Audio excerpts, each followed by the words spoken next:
Assalamualaikum warahmatullahi wabarakatuh. Salam sejahtera untuk kita semua. Berjumpa lagi di channel Nafis Perwira. Hari ini saya akan berbagi pengalaman, berbagi informasi untuk teman-teman. Cara mudah kultur atau ternak kutu air jenis Daphnia magna, atau sering kita singkat dengan DM, atau lagi mungkin sering kita dengar kutu raksasa. Ini jenis kutu yang memang lebih besar dari kutu yang biasa yang sering kita lihat, teman-teman. Oke, langsung saja. Sebagaimana yang sudah kita pahami, para penghobi ikan hias, pecinta ikan hias tentunya tidak asing lagi dengan jenis kutu air ini. Nah, oleh sebab itu mereka-mereka yang penghobi tentunya tidak akan sanggup kalau mengandalkan untuk pakan ikan hias, mengandalkan hanya membeli di tempat atau di toko atau di tempat yang menjual pakan tersebut. Tentu tidak akan kuat, teman-teman. Maka sebab itu kekuatan pakan adalah nomor satu. Selanjutnya adalah disusul dengan kekuatan cinta. Kenapa saya bilang kekuatan cinta? Karena hobi, kalau kita sudah senang, sudah cinta dengan ikan hias kita, maka kita akan lebih rajin lagi untuk memelihara, merawat ikan-ikan kesayangan kita. Tapi nomor satu adalah kekuatan pakan. Oke, langsung saja teman-teman. Yang pertama, itu siapkan wadah atau media untuk kultur kutu air kita. Jadi kalau di sekitar rumah teman-teman ada bekas baskom atau styrofoam, atau mungkin ada bekas kulkas, yang intinya itu bisa dimasukkan air, dan itu bisa untuk ternak kutu air, teman-teman. Mau itu kolam terpal atau sebagainya bisa dimasukkan air, maka itu bisa dibuat untuk media tempat kita kultur kutu air, teman-teman. Oke, itu yang pertama. Yang kedua yang harus kita siapkan adalah siapkan air yang cocok untuk kutu air kita, teman-teman. Nah, di sini mungkin kita melihat banyak teman-teman antara kita mungkin yang gagal ternak kutu air. Mungkin ada di permasalahan airnya, teman-teman. Nah, kalau menurut saya air yang cocok itu, kalau untuk DM ini insya Allah mudah, teman-teman. Biasanya kalau saya menggunakan air bekas ikan, teman-teman, atau air yang sudah diendapkan, bekas kolam ikan nila atau ikan gapi atau ikan cupang dan lain sebagainya, dan itu insya Allah bagus, teman-teman.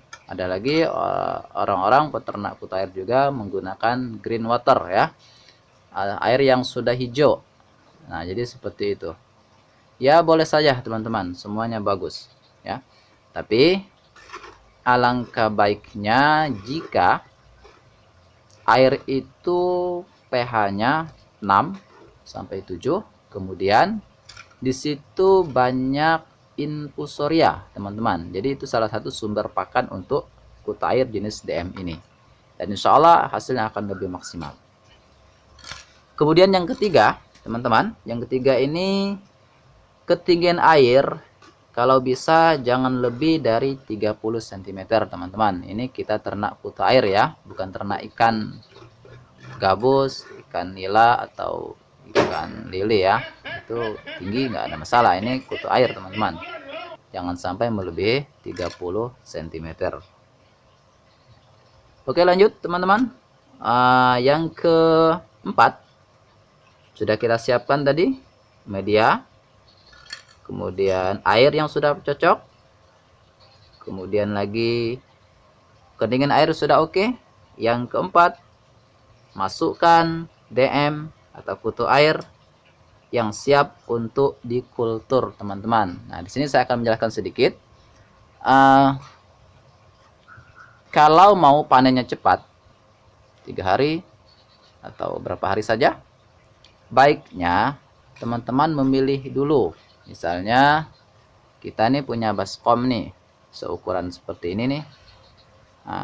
Kita pilih beberapa ekor saja kutu air yang sudah siap menetas. Nah, teman-teman kalau fokus di video saya ini kan ada yang gede-gede tuh.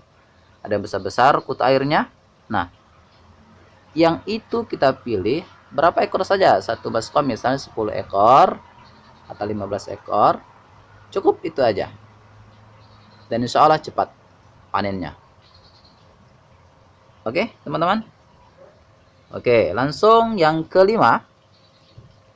Yang kelima, berikan pakan yang terbaik dan secukupnya. Nah, teman-teman tentunya kalau memiliki F4, kemudian ada pakan pelet seperti yang teman-teman lihat di sini. Ini bisa, ini biasa sering saya gunakan di sini. Kita campur, kita masukkan dalam botol, kemudian kita endapkan beberapa hari. Jadi F4 secukupnya, beberapa tutup botol. Kemudian kita masukkan pelet apapun boleh teman-teman.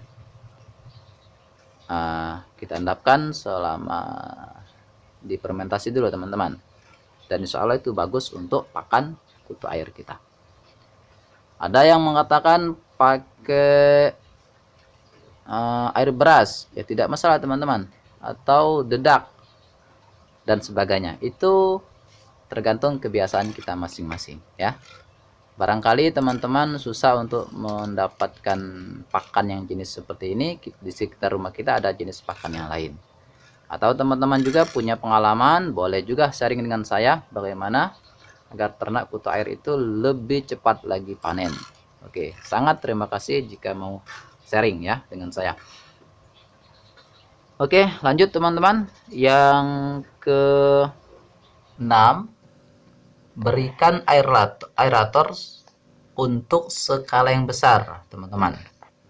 Nah, jadi yang ke-6 ini maksudnya gini, kalau kita mengkultur kutu air jenis TM ini ingin skala yang besar, misalnya kita memiliki ternak ikan hias, baik itu moli, cupang, gapi, dan lain-lain, dirasa kurang.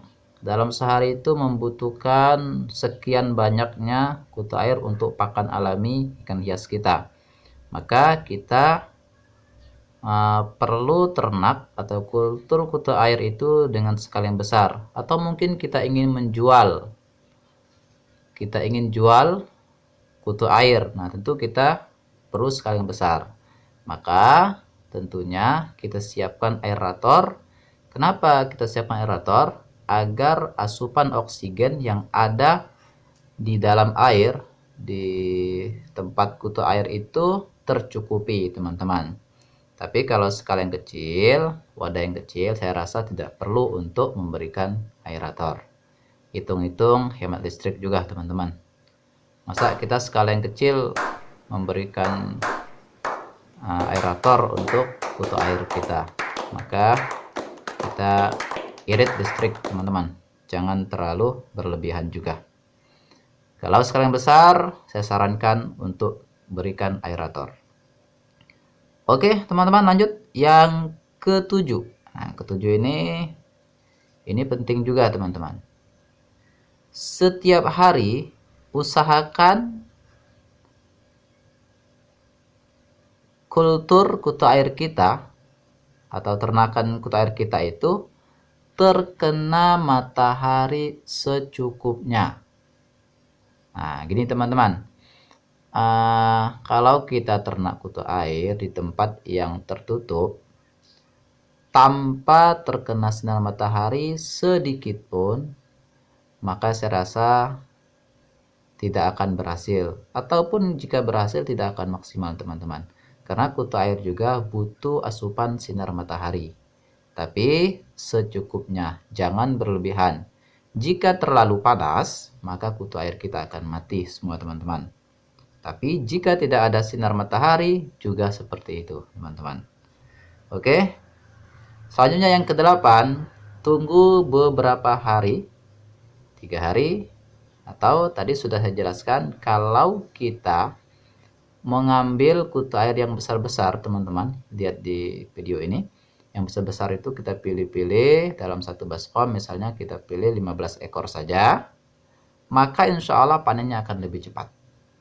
Jadi kita menunggunya hanya beberapa hari saja sudah panen cepat. Maka kita pilih kira-kira kutu air yang sudah besar, yang sudah siap untuk kita panen. Oke teman-teman, saya rasa cukup penjelasan saya pada hari ini. Semoga informasi ini bermanfaat, dan jika ada yang perlu kita sharing atau kita diskusikan, sangat diharapkan sekali guna kedepannya akan menghasilkan kutu air, cara ternak kutu air akan lebih baik lagi. Sekian dari saya, semoga informasi ini bermanfaat. Saya akhiri, assalamualaikum warahmatullahi wabarakatuh. Summer